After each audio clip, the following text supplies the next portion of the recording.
I located this thing called the Facebook and the Instagram. I've heard of it. Have you ever heard of those? I indeed have. Nice. I've been thinking about migrating over from MySpace. Yep, that's MySpace is where and I'm not using this word in the wrong context. It's an addiction. Oh, yes. It literally changes the way that you're thinking, and it gives you more only to affirm that addiction in you. The comparison thing, I think, is huge. I think that when we live in a world, again, where no one is content and there's this aspect of anxiety, if we feel like we're not keeping up with other people, If we are not discipling people, then social media will. Hello and welcome to the Sunday Huddle. As always, just very grateful to be sponsored by Sports World. Words are hard, and also grateful to be joined by Nathan Moore. How are we doing, Nathan? I'm doing great. Even better now. I'm not cutting that out. Leaving it in. Leaving it in.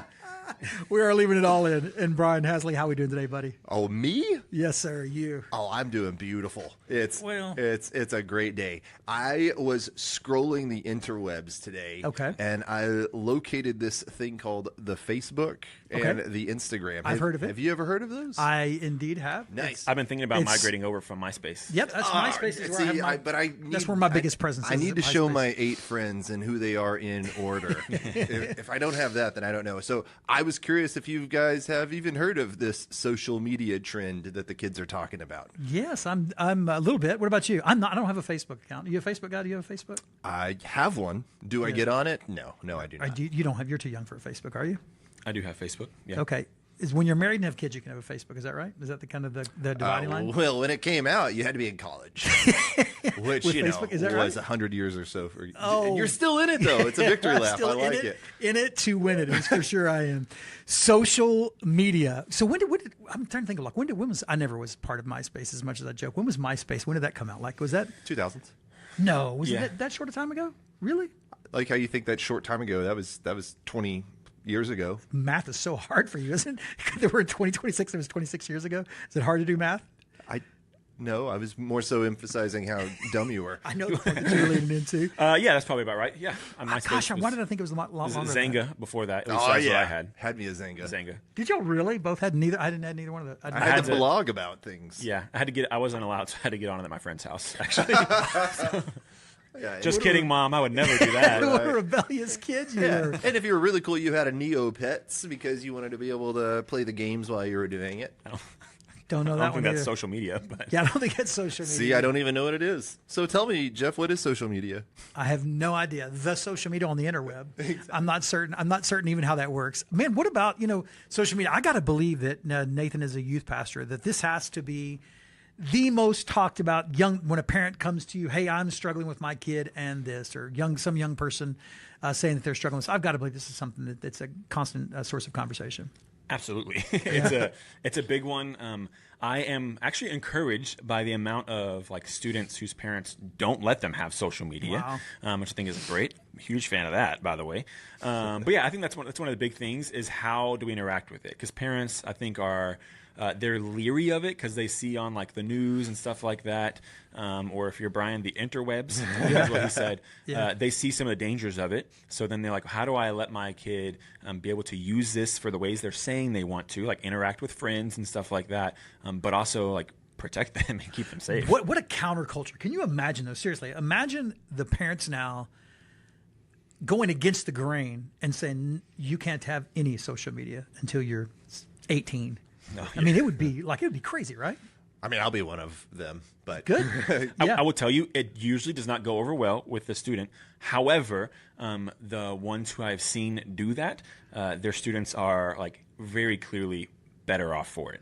What a solid statement. I'll continue this. This will be a parenting episode. We'll go back on parenting one.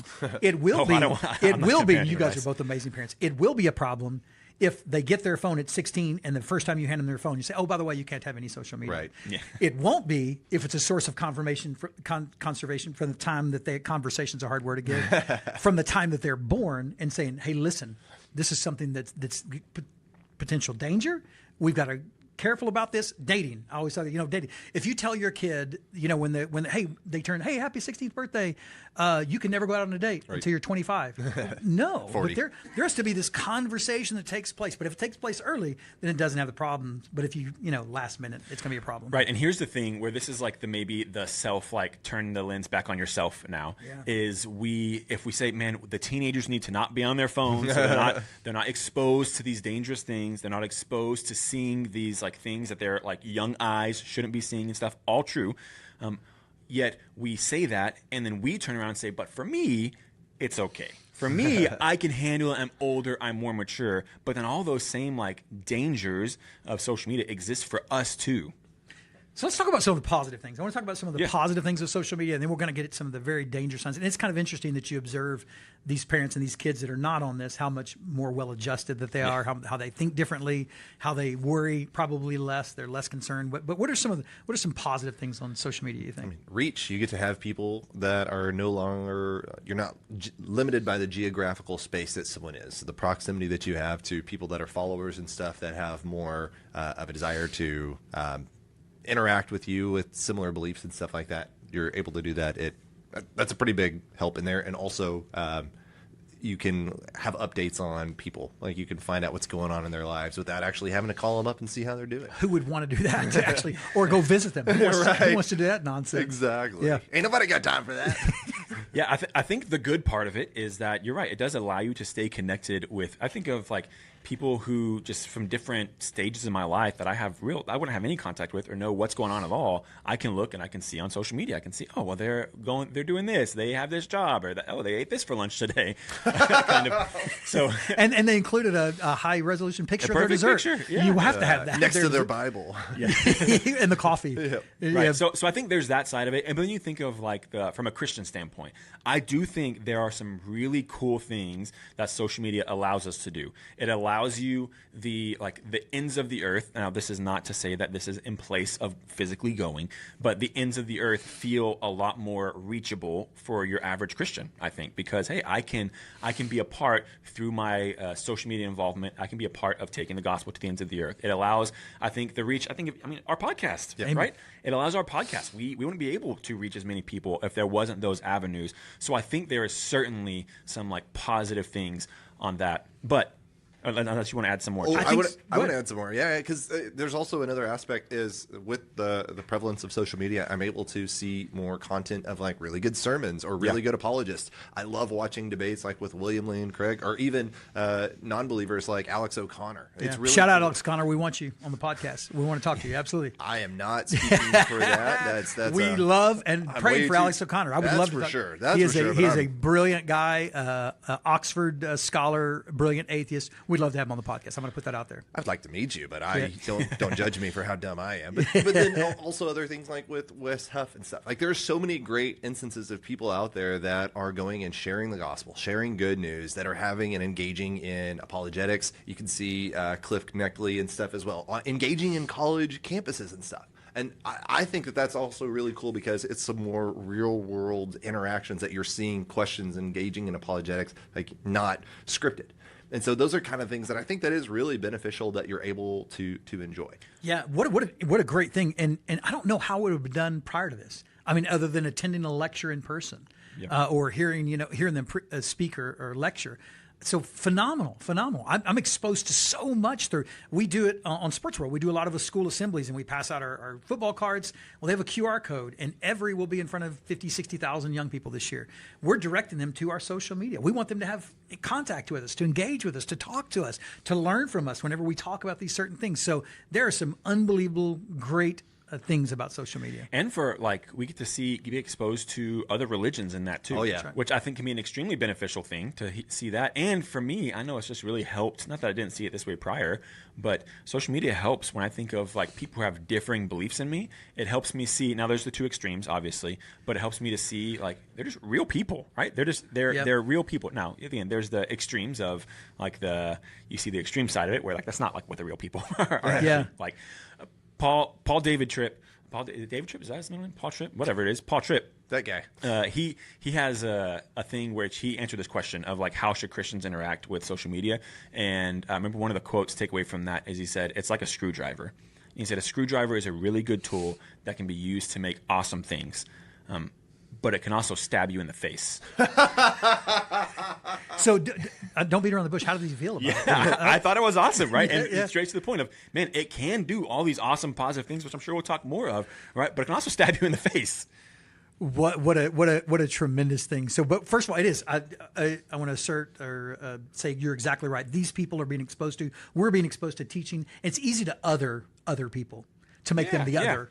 Oh, well, I've never had a contact or engage with an atheist. I've never talked to. And then you hear them and you hear how their path and their trajectory toward their unbelief or toward their belief in a false God. And so it makes them more tangible. It makes them more real. Yes. Now I can let you segue to more of the dangers, unless y'all want to, fluff up this new thing called the social medias. Nope, it's brand new. Go ahead. This new thing called the social medias. Well, I think we just want to recognize, like, before we even get into some of the dangers, I think, is we want to recognize that the reason we talk about this is because social media, if you let it, and many people do, and I've fallen into this too, like, it'll be your primary discipler. If you let it happen. That'll be like the thing that is discipling. So with teenagers, I think one of the biggest, like, issues and things that in youth ministry and just in ministry in general, like as churches we want to do, is we want to help recognize that, hey, if we are not discipling people, then social media will. It will. And sometimes you can get some really good things that we talked about from there. There can be great things that you learn and take away from that. And many more times, probably, there can be some really negative things that you take away from that. And it's delivered in a highly polished podcast, and it's with people with more letters after their name than a thermometer, and they're brilliant, and they're eloquent, and they're articulate. And, man, if we're not telling them the truth, somebody indeed is going to tell them a lie. Yes. What else you got for us? What are the negatives? Some of the negatives. Yeah, I think it normalizes sin, and we did an episode on idols. I think it normalizes those kind of things, like us having idols in our life, whatever that idol might be for us. Social media only feeds that. It just continues to feed that idol deeper and deeper a lot of times. So then it helps me. It just drives deeper. If my idol is just comparison of, like, man, I never feel good enough. Well, I can almost guarantee you that social media is going to make that worse. That's going to be fuel on that fire. Right. No, I completely agree with that. So I'll kind of rapid fire all the things, and then I'll let y'all decide where y'all want to go or add to the list. So the comparison thing, I think, is huge. I think that when we live in a world, again, where no one is content and there's this aspect of anxiety, if we feel like we're not keeping up with other people, and most of it is promulgated by the images on social media, which is, again, just a highlight reel. So it's not even necessarily someone's real life, but we are trying to attain this quote unquote status that someone else has. So let's say comparison and envy. Let's stay there for a second. So comparison and envy, I think, is one of the premier things that I worry about and when this happens.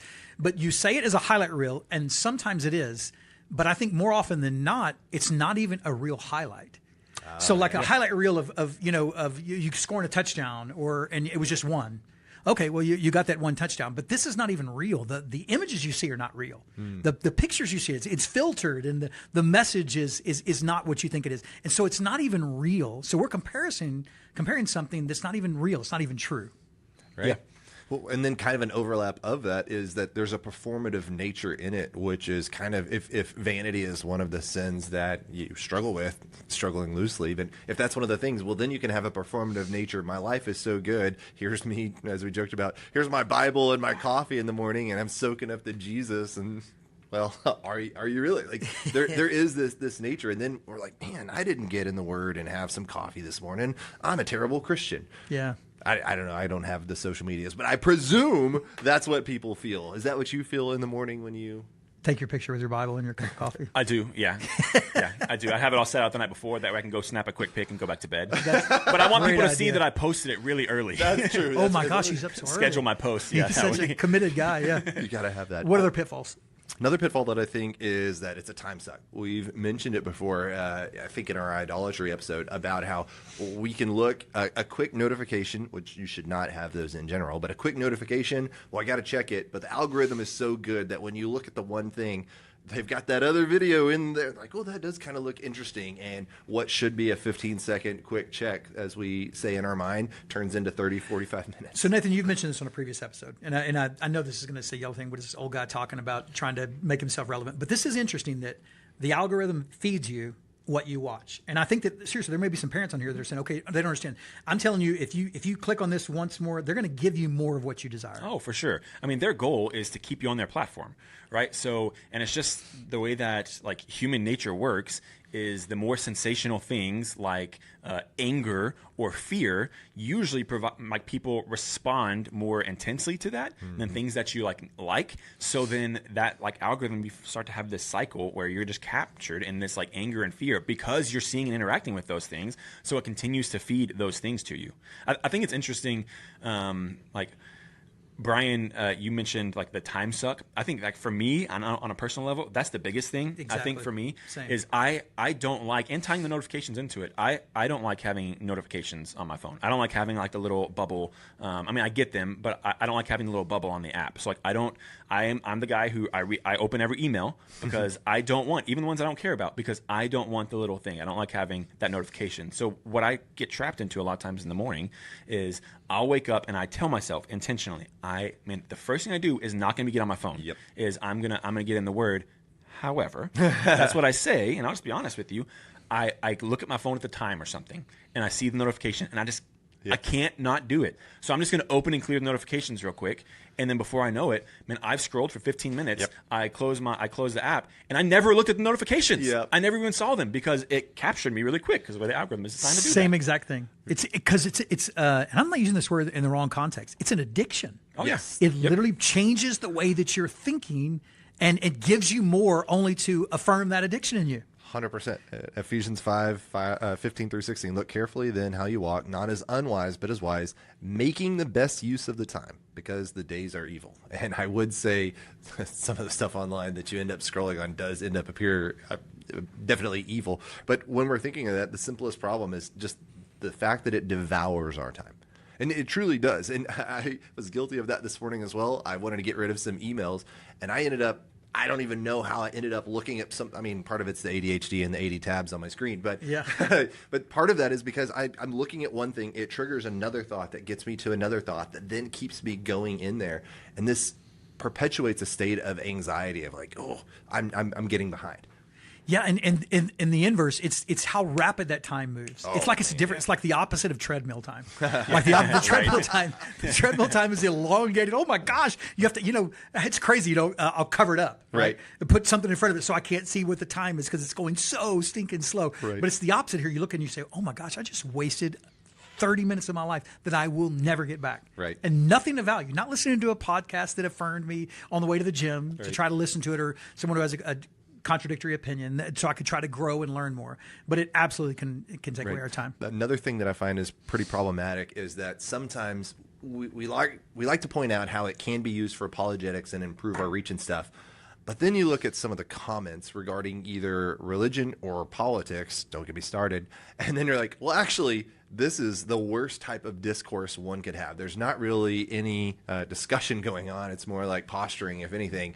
And then it leads to more. And here's the crazy part. Some of it's not even real people. There's literal bots that are having the most outrageous things that will, quote unquote, trigger someone into being engaged and raged. So that way they spend more time looking at it. Right. So there's two parts to that where like one angle of that is now that means there's a space where like you can genuinely step into and treat people different. You can genuinely step into and act different. So like we had articulate apologetics on. Yeah. And like an example of I'm going to have these debates and these serious conversations, but in a way that is loving and is gracious, but also sticking to the truth and not just being a jerk. But with social media, it's like, it's the same way like that all generations, but Jeff, you didn't grow up with social media. However, that's true. Yeah. However, I would imagine has been the case forever, as long as cars have been around, is I feel the freedom when I'm in my car to act way different than I ever would anywhere else. Right? Yeah, that's true. The things that I'll think and the things that I would say about people and to people and stuff will be way different. And social media is the same way. Like people feel the freedom to, man, I can talk to someone in a way that I never would dream of talking to them face to face. Okay, it is. There is similarities and great similarities, but it's vastly different in that if you acted that way in person, as I was a kid growing up, you're gonna get punched in the mouth. Yeah, like bring back bullying. You know what I mean? No. You wouldn't have been allowed to do that. You couldn't have acted that way. Somebody and just this pretend knowledge that you have and to bluster, it wouldn't have been permitted. So it does allow this, and it's ugly discourse. Yes. I was literally, so I sometimes will jump on live with an atheist on TikTok, and I'll jump on live under the Sports World banner, And there's this guy that was talking the other day, and he was talking about he was disparaging the teleological argument for the existence of God, and he was talking about dealing out cards. First of all, they promoted a study that advocated for that life could produce itself, abiogenesis. And I made a quick comment about that, and then they said something ugly back to me. But he used this example of dealing out cards, and he said, if we deal them out to 4 different people, 52 cards, the randomness of how you'll get exactly those cards, and he gave this big high number. And so he basically said that that would allow for creation to come from nothing, that you could have just this random thing. And I said, well, no. I started using an example. I said, no. It's like us playing poker, and I deal 5 sets in a row, 5 hands in a row, I deal myself 4 aces. Right. Yeah, you wouldn't have said that's just an accident that can happen. You'd say the dealer rigged the thing. Right. I did it change. And he wouldn't let me get a second, and he'd stop me. No, that's not what I said. No, you're mischaracterizing. And in an ugly way, and like just in such a way that I said, man, I've got to get off of here. Right. And the guy who's the host of it is really actually a pretty good guy. It was another guy that he had on. But I don't like it. It makes me feel dirty. It really does make me feel, I don't want to get that way and talk to people like that. Right. And there was no productivity that really came from Zero. that. For any of those who listen, there's like 500 people listening. So I wanted to get the point across. And not only was I wasn't trying to change his mind. He wasn't going to listen to what I had to say. But I'm thinking and here's the difference. We as Christians don't get that liberty. Right. So it doesn't matter how ugly someone is. We're not allowed to do that. Our worldview should not permit us to be able to talk that way. Right. Well, and there's also this validation that you get. Like you grandstand, not you personally. Yeah. Well, maybe you personally. I don't know. No. I don't get on your TikTok. but no, like when I have to show what side I'm on, either religiously and saying things that are sometimes unbiblical to, again, placate people who I guess you think you want to impress. I'm not exactly sure. Or politically, you just throw grenades out there so that way you can engage in it. It makes you feel alive. And I think part of that stems from also the isolation we feel of community in general right now, that we feel that, well, this online community who I interact with in a 2D way, that's actually my community. And I think that sometimes we feel like it replaces the need to actually be with people and, touch grass. Yeah, harsh speech and conflict. Right. That it happens all over the place. We've got to be very cautious about that. What else? I think another one that we see a lot, and this is one that I think the parents, like I mentioned at the top, that I think parents, like one of their biggest concerns is, but I would say should definitely be a concern for us as well, is just the things that you're exposed to, like the things that just our eyes and minds shouldn't see and be exposed to. So like you think for kids, like just seeing videos, whether it be nudity or something like close to nudity or violence, and seeing this kind of stuff, like we want to protect them. But I would say the same thing for us too. Like I have had so many times where like I'm scrolling on social media and like I think of something like as not, this isn't simple, but as like simple and not a big deal you would think as like a fighting video or something. Well then I watch it. And then next thing I know, I'm scrolling through my feed, and that's all it is. It's just like fighting videos. I don't need to be watching that. Right. Or I've been exposed to just through scrolling on social media. Like you're scrolling, especially some platforms are worse than others. Yeah. Where you're scrolling through, and it's like all of a sudden you're like, oh, that was like an execution video. Right. Yeah. Well, and then you say that. Whenever I was trying to find out what happened with Charlie Kirk, I was just trying to see, because that was the most current information, and just scrolling for that's when all of a sudden you see what is essentially an execution, and I'm like, holy crap. Or stuff that's inappropriate like that just comes across. And so here's the thing. We could dismiss this and say, no, that's a heart issue. We're saying it is a heart issue, that you shouldn't let your eyes, but it's also a point of accessibility. Yeah, I didn't want to see it. Accessible. Yep. There's a place where we flee from sin. Right. And so what if sin is constantly being put before you, right, and these bad things? We got to be careful about that. Oh, yeah. Well, so I was shook in seeing that video. And then I asked the students in my class, high school guys, and every single one of them had seen it, and also not by intention. Like it was truly just part of the algorithm. So that's something when you're talking about shielding our kids from that, and adults too, like there's some parts of it that you don't even, and I've got all the filters to make sure that I don't see that kind of crap. And even with it, it's like, oh, okay, there that is. And so I think, and then simultaneously along that same vein of protecting our kids, there have been so many different aspects of predatory aspects online with our kids, in which people are not who they say they are. And then also there's the sexploitation that occurs, in which, there are multiple instances, unfortunately, where children, high schoolers have sent nudity and then killed themselves. Like what? And so to not be aware of some of those dangers, those are very real, especially to those who have been impacted by it. And so, and that sounds kind of alarmist, and we're just kind of being scared, exactly. But it's real, and there's a real problem and real struggles. Absolutely. I think another one, like, and this one just feels like it feels less like scary or intense, but I think it's one that can really easily slip into, is we listed all the good things, like from a Christian standpoint of social media. And I think that like the idea of like a digital missionary, and I get that. I do think there is like an important part of that, of we want to be in these spaces, and there's real benefits of the gospel being spread further, of encouraging others, of inviting people to church even in creative ways and doing these kind of things. However, we have to be careful, and I think there's a trend a lot in like Christian circles and spaces where we tell ourselves and we say that's the motivation for it, but then really what it is, man, I can build a cool platform for myself. Yep. Is I can, it's really, it's all about me, and what I'm focused on is how many likes, how many shares, how many views. Those kind of things become like the main goal, even maybe unintentionally. We would really quickly turn around and and condemn someone who was using a church stage for their platform as like a way to like gain their own personal gain, right? Yeah, then we'll turn around and be like, oh, it's cool, though, if you do it on social media. Yep. And just hide behind, like, oh, no, it's because I care about God. So not saying that you can't do those things, and you don't care about metrics. That's fine. You want metrics going out to more people and stuff. But at the end of the day is what is the goal with it? Is it to truly advance the gospel, or is it to puff up self? Because then there's another issue. And the danger is then, if it's to puff up self, what we're going to do is we're going to modify the message. Because we're going to modify the message to be able to engage. I was on one, ironically, I got on with a Catholic a couple of weeks ago, and we were talking a little bit about Catholic apologists with 3 or 4 other Catholics. I was the only Protestant on the panel. And I asked them, it said, ask a question for a Catholic. And I asked them about Vatican II, where they said the Muslim God is the same as the Christian God, And so we had this really just wonderful conversation. And I said, well, where do you draw the line? And what about, so we brought up all these different things. And at the end of it, I said, man, we could have driven a lot more people to this live if we would have yelled at each other or insulted each other or said bad things about whatever. And they kind of laughed and said, I said, maybe next time we'll do that. But that would have engaged a bigger audience. Right. To have this hot take that's outside and it inflames people. And if you're not careful about that, you'll do that because you're trying to get a bigger audience. Right. And so, again, it all comes down to, like, what is your intent with social media? I think that Paul makes it very clear in 1 Corinthians 10:23 that all things are lawful, but not all things are helpful. And so are we at least aware? Because sometimes, social media is essentially ubiquitous at these days, and it's crazy for how many people are engaging in it in some form or variety, and it's almost taboo to not have it. Although now I think there is a little bit of a movement pushing away from that, which is probably good. But like, are we using it in a helpful way? Are we setting up safeguards? Are we making sure that we're not doing it for vanity, that we're not doing it for performative reasons, as to say, look at how great I am?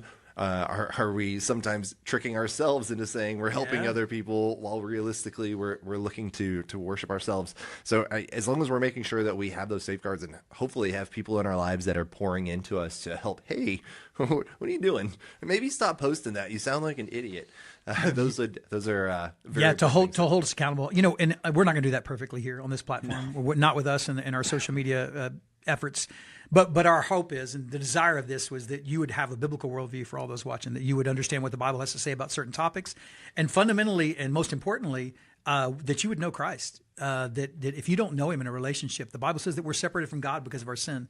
But He sent His Son to live the life we couldn't live and die the death that we deserve. That for all of us who call upon Him, He gives us His righteousness. And that's where real value is found. It's not found on a social media platform. It's found in a relationship with the one who created you. And if you don't know Him in that way, man, you can call upon Him today. It's not some complex prayer or 12 steps you have to go through. You call upon the name of the Lord, and indeed He'll hear you. Amen. And hey, if that's where you find yourself and you want to do that or more information on that, then you can find down in the description, you can find our email, or you can just comment as well. And we would love to chat with you about that. Let us know if you have made a decision to follow the Lord. We would love to hear that and to walk with you on that. And while you're there, if you're on YouTube, make sure you hit subscribe. That way you can get notifications about things that are coming up, our future content, and on Spotify and Apple. Make sure you're following and also leave us a 5-star review. It helps us to push us out to more people.